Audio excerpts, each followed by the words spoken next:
നമസ്കാരം. ഓം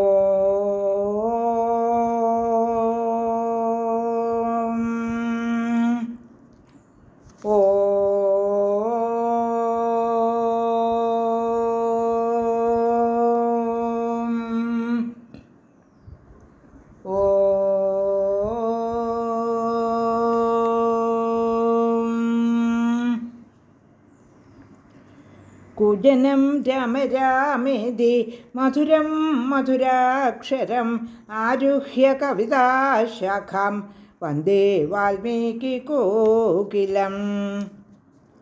രാമായ രാമഭദ്രായ രാമചന്ദ്രായ വേധസേ രഘുനാഥായ നാഥായ സീതായ പതയേ നമഃ. മനോജവം മാരുതതുല്യവേഗം ജിതേന്ദ്രിയം ബുദ്ധിമതാം വരിഷ്ഠം വദാത്മജം വാനരയൂഥമുഖ്യം ശ്രീരാമദൂതം ശരണം പ്രപദ്യേ. ശ്രീമദ് വാൽമീകി രാമായണം ആരണ്യകാണ്ഡം ഏകോനത്രിംശ സർഗഃ 29-ാം സർഗം. ഇപ്പോൾ വില്ലെല്ലാം ഒടിഞ്ഞ് രഥം തകർന്ന് കുതിരകൾ ചത്ത് സാരഥിയും കൊല്ലപ്പെട്ട് ഖരൻ ഗദ കൈവിടാതെ ഭൂമിയിലേക്ക് ചാടി നിൽക്കുകയാണ്.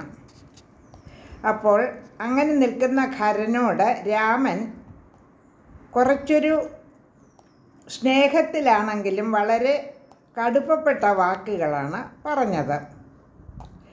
എല്ലാ ജീവജാലങ്ങൾക്കും ഉപദ്രവമുണ്ടാക്കുന്ന ദുഷ്ടകർമ്മങ്ങൾ ചെയ്യുന്നവൻ 3 ലോകങ്ങൾക്കും അധിപനായാലും അവൻ നിലനിൽക്കുകയില്ല എന്ന് ഖരനോട് രാമൻ പറയുന്നു.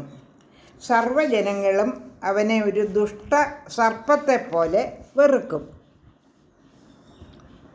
അതുപോലെ അത്യാഗ്രഹങ്ങൾ കൊണ്ടോ അല്ലെങ്കിൽ കാമത്താലോ പാപങ്ങൾ ചെയ്യുന്നവന് അതിൻ്റെ ഫലം തീർച്ചയായും അനുഭവിക്കേണ്ടി വരും, മരണം അനുഭവിക്കേണ്ടി വരുമെന്ന് തീർച്ച എന്നൊക്കെ ഖരനോട് രാമൻ വളരെ അനുനയത്തിലാണെങ്കിലും കുറച്ച് ക്രൂരമായ വാക്കുകൾ പറയുന്നു. ഇനി അടുത്ത ശ്ലോകങ്ങളിൽ എന്താണ് പ്രതിപാദ്യമെന്ന് നോക്കാം. 29-ാം സർഗത്തിലെ ശ്ലോകം 6. വസതോ ദണ്ഡകാരണ്യേ താപസാൻ ധർമ്മചാരിണഃ കിം नु ഹത്വാ മഹാഭാഗാൻ ഫലം പ്രാപ്സ്യസി രാക്ഷസ. ദണ്ഡകാരണ്യത്തിൽ ധർമാചരണ നിരതനായി വസിക്കുന്ന താപസന്മാരെ കൊന്നിട്ട് രാക്ഷസ നീ എന്തു ഫലമാണ് നേടുന്നത്? ശ്ലോകം 7. ന ചിരം പാപകർമ്മണ ക്രൂരാലോകജുഗുപ്സിതാഃ ഐശ്വര്യം പ്രാപ്യ തിഷ്ഠന്തി ശീർണമൂല ഇവാദ്രുമാഃ. പാപകർമ്മങ്ങളിൽ മുഴുകി ലോകരാൽ ഒട്ടാകെ വെറുക്കപ്പെട്ട് കഴിയുന്ന ക്രൂരന്മാർ വേരറ്റ മരങ്ങൾ പോലെ ഏറെക്കാലം വാഴുകയില്ല. ശ്ലോകം 8. അവശ്യം ലഭതേ കാർത്ത ഫലം പാപസ്യ കർമ്മണഃ ഘോരം പര്യാഗതേ കാലേ ദ്രുമപുഷ്പമിവാർദ്ധവം. ഋതുകാലം വരുമ്പോൾ വൃക്ഷങ്ങളിൽ പൂവിരിയും പോലെ പാപകർമ്മഫലം കർത്താവിൽ നിശ്ചയമായും വന്നു ചേരും. ശ്ലോകം 9.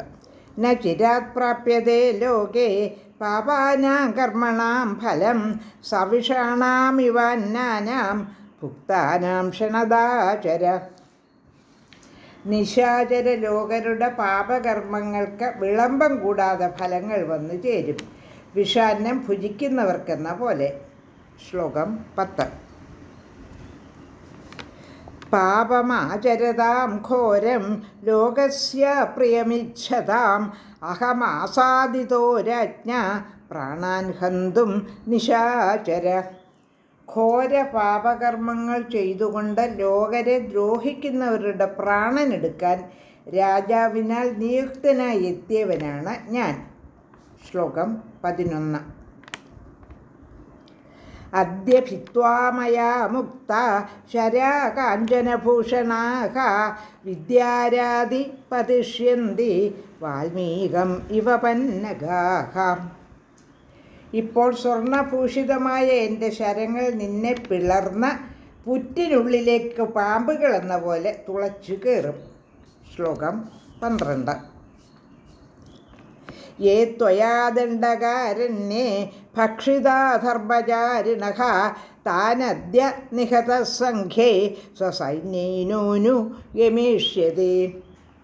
ദണ്ഡകാരണ്യത്തിൽ നീ തിന്നു തീർത്ത ധർമ്മചാരികൾ എങ്ങോട്ട് പോയോ അങ്ങോട്ട് സമരത്തിൽ നിഹതരായ നീയും നിന്റെ സൈന്യവും പോവുകയായി.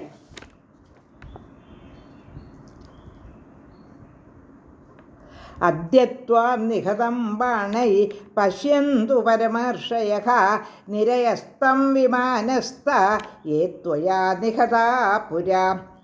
13-ാമത്തെ ശ്ലോകത്തിൻ്റെ അർത്ഥം: നീ പണ്ട് കൊന്നൊടുക്കിയ പരമർഷികൾ വിമാനസ്ഥരായി ഇന്ന് ശരങ്ങളേറ്റു വീണ് നരകസ്ഥിതനായിത്തീരുന്ന നിന്നെ കാണുമാറാകട്ടെ.